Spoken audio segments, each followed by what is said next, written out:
vais arrêter. Vendée Globe, c'est pas pour moi, c'est trop fort pour moi, j'y arriverai pas, quoi. Faut comprendre qu'on est tellement heureux dans ce qu'on fait, on a une vie tellement extraordinaire qu'on peut pas s'arrêter, quoi.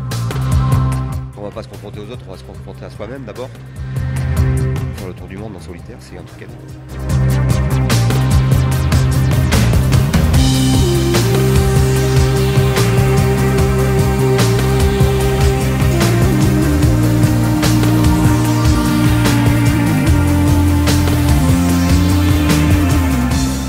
Il y a 4 ans, quand je suis parti des Sables d'Olonne, je savais qu'il y avait du mauvais temps.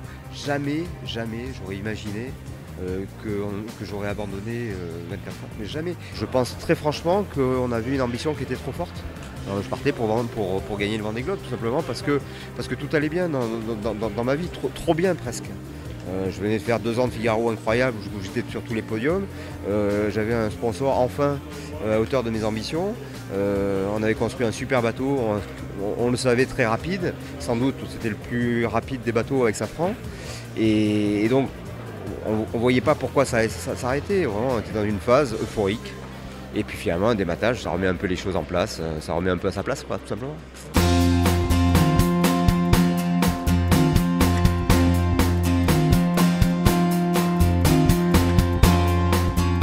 Je retrouve finalement cette sérénité que j'avais peut-être quand j'ai gagné la solitaire du Figaro. Je n'étais pas le favori, j'avais rien prouvé jusqu'à présent, mais je me sentais à l'aise avec ce projet-là. Et aujourd'hui, je me sens à l'aise avec le projet que j'entreprends, qui est énorme évidemment. Faire le tour du monde en solitaire, c'est un truc énorme. Il faut partir avec des certitudes. On sait que le bateau, il est parfait. Aujourd'hui, c'est un bateau abouti, ça fait 5 ans qu'on travaille dessus.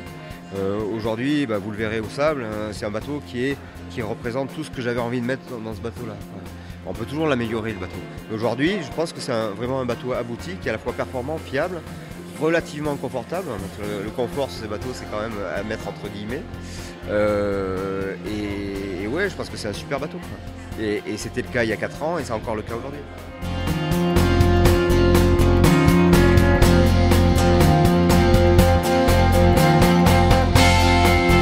Je pars pour finir et puis raconter une belle histoire. Et évidemment, l'histoire elle sera d'autant plus belle si je suis bien placé, quoi. Je sais que je ne pars pas pour gagner le Vendée Globe. Alors évidemment, si les circonstances font que j'ai la possibilité de le faire, je ne vais pas m'en priver, bien évidemment, quoi. Mais l'objectif, c'est vraiment de faire un joli tour. Il faut trouver l'équilibre entre la performance, l'ambition, l'humilité, les conditions, les aléas, savoir freiner quand il faut freiner, accélérer quand il le faut, et forcément aller un peu vite par moment, prendre des risques, pas trop. Juste trouver l'équilibre entre tous les paramètres, et ils sont très très nombreux sur un tour du monde.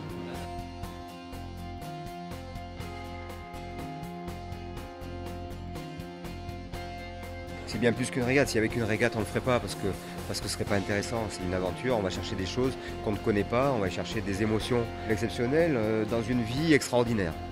Et ça, c'est quand même un truc énorme. Donc la régate, elle viendra après. Une fois qu'on aura franchi le Cap Horn, effectivement, il y aura sans doute une régate.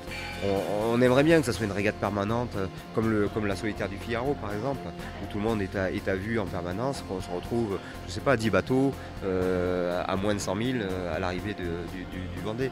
On sait que ce sera forcément différent. Ça peut être ça, ça peut être trop différent. Bon, on va voir, quoi.